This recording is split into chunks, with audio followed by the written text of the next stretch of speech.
From Studio 1A in Tampa, Florida, comes a talk show that really feels your pain and tells you like it is.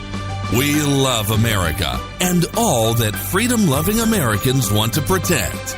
Live from coast to coast and on your radio, it's For the People with Keith Allen. We'll help you survive this thing called life. We're for the people. Whatever your source of stress or strife, for the people is there. Well, hello, Mr. and Mrs. America. I am Keith Allen, and proudly welcoming you into this Tuesday's edition of For the People on November the 7th, 2017. I am drinking a cup of coffee. If you're in the Northeast, coffee. I used to live in New York City, so I can do that. My sister lives in New York City, Melissa, and, if she asks for a cup of coffee, give me some coffee. It's just a New York, kind of thing. I've been living in Tampa since 2001, so I've had to kind of leave my New York attitude and all that stuff behind. It's kind of a good thing because nobody really appreciates the New York attitude. Now, there is, as Billy Joel puts it so plainly in his song, A New York State of Mind. Sometimes New York, you have to understand New Yorkers. And New York itself is beautiful. If you know how to get around, and the food and the culture and just there's so many things to do. What did Huey Lewis say? Where else can you do 500,000 things all to 3/4? It's true. I do miss New York in that way, and I've had some opportunities through the years to be able to go back and actually work in radio. But family comes first, and so the kids were little and just did not happen that way. But love Tampa, and with the AC down, it feels like Christmas even if it's 80 degrees. And hopefully it's not that case this year, but that's what we do to have a Christmas kind of feel to the air when I find out my mother's enjoying a snowfall on Christmas, and I remember that. It's kind of good things. I've already got a head start on Christmas, and I'm listening to Christmas music on Sirius XM already on the Holly channel, which is just terrific. It's just kind of a mix of the classics along with some of the contemporary recent stuff, but it gets you kind of in the mood. I know it's not even Thanksgiving. I celebrate Thanksgiving too. It's okay. Don't get excited about it, but hey, listen, if the retail stores can start early selling stuff, least I can do is get into some Christmas music, and it's nice, and you can only listen to it for a very limited time anyway. So even if it's just the week of Christmas, I can't get enough of it. I like it. It is a beautiful time of year. And I thought I would actually start with something a little bit lighthearted, because I got to tell you, lately it's just been gloom and doom. There has just been so many stories that have been coming out about shootings and murders and shootings and murders, and it sounds like a broken record. And it seems like evil is prevailing. But wait a second, not so fast. There's a story that is literally blowing up the Twittersphere, the Facebook pages about the shooting in Texas. And what I got out of this was much more than somebody that meant something evil. A mother did what probably most mothers would do, good mothers that love their children. And I'm referring to Joann Ward. Joann Ward attended the First Baptist Church in Sutherland, Texas. They were longtime members, and the congregation felt like a family, according to the grandmother, Sandy Ward was telling MSNBC. Joann, she used herself as a shield to try to protect her 4 young children when this deranged gunman opened fire inside that Texas church this past Sunday. She lost her life, but she helped save her 5-year-old son and one of her daughters. Joann Ward pushed her 9-year-old daughter, Rihanna, to the floor just in time as the gunman sprayed shots inside the church in Sutherland Springs. Then she embraced her 3 other children, according to an account that was shared on Facebook. I didn't get shot because I was hiding in Mama. Mama covered Emily and Ryland and Brooke. Rihanna recounted, according to the post by the family friend, Vonda. 26 churchgoers, as you know, were killed in the shooting. But because of mother's love, because of a mother's quick thinking, she saved her kids. That was the kindest gesture of love. You say, I would do that. Not all mothers. Unfortunately, not all fathers. If you love your kids, of course, you do that. You die for your kids. You do anything for your kids to preserve life. That is the greatest thing one can do, is lay their life down for another. For your kids, for your country, for your God. 2,000 years ago, that's why I like Christmas.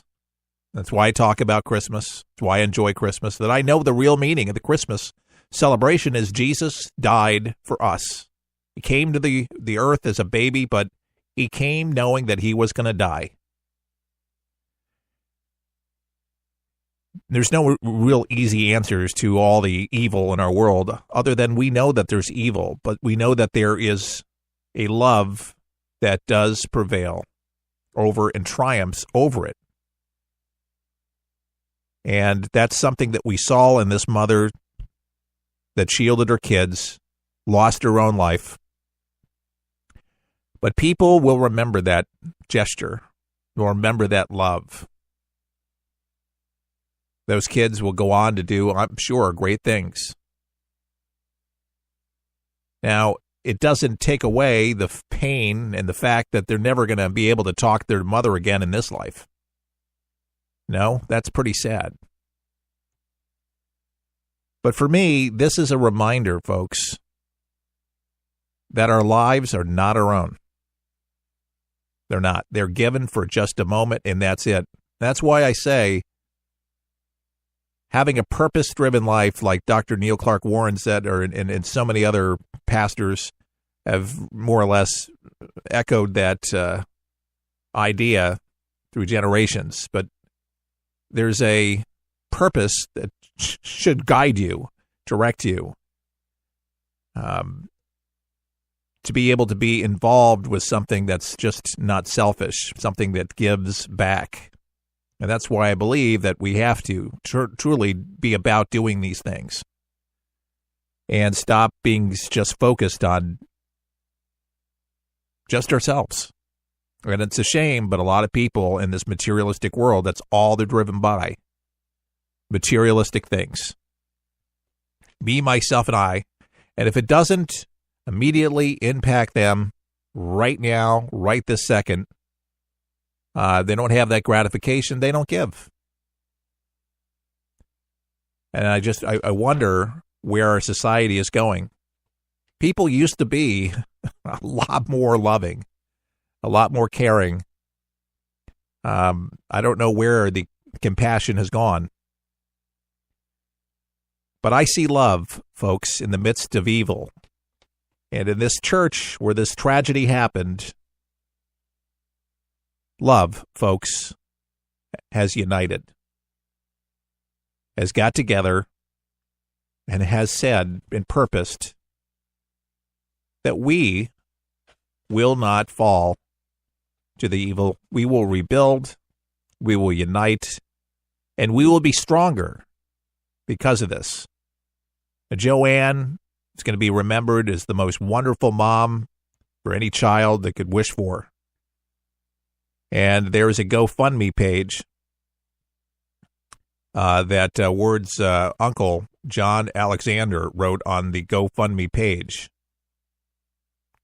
That would be a great contribution to go online and see what you can do to help these people rebuild their lives, help them. Because that, my friend, is the gospel in action. Helping those dear people that have literally been to hell. I cannot think of anything worse to go through than to experience that with children and families. And they say it was a small church that most of their church congregation's dead, as one put it. They say that the church is pretty unrepairable. And I hope and pray, and I pray right now, that there'll be somebody with a big heart, a construction company, a company that can go in there and rebuild that church. It's been sprayed with a lot of firepower. But it can be fixed. The church can be fixed. Bullet wounds sometimes can't. There's a lot of injuries. There's a lot of people that will never be the same because of this.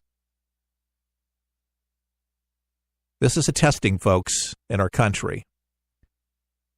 And there's a lot of blame right now. That's the Air Force did this.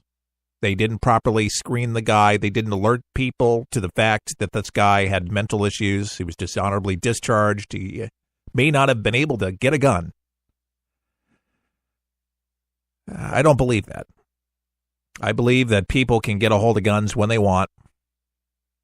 Just like people can pick up a hammer. People can ram a car in and kill somebody. Evil did this. We can learn from this, folks, I believe. There's things that we can learn. There's things that we can do. But we got to continue loving each other. And to do that, we have to really give a darn. Not just in the convenient times where it appears that we have to pray. It appears that we have to give. It appears that we have to reach out because it just seems like we have to do it because it's the time. But folks, there'll be another. There'll be another. What's important is what we're doing right this second, right now. And to me, I don't wish anybody dead, but if you're going to die, how honorable the people were in church, worshiping their God, loving their God, rather than doing something that wasn't respectable. Something that wasn't honorable, something that didn't give back. And what kind of life do you live? And to me, we can learn something from this tragedy, yes. A lot of people are pointing to the guns. Oh, if he didn't have a gun, and if we get rid of the guns, come on, we've been down this path, we've been down this road, stricter gun. Yeah, maybe that be automatic weapons, all for that. Shouldn't have automatic weapons. Would have probably killed as many. That woulda, coulda, shoulda. Unfortunately, at this point, it doesn't bring these people back. Now, there's a lot of egg on the Air Force's face right now, and I get that, and there's an investigation going on right now. They are apologizing profusely. But then, again, even if he was on the registry, doesn't mean that he couldn't get hold of a gun. Is it really hard to get hold of a gun in the United States? For the right money, you can get a gun. Criminals get guns. Evil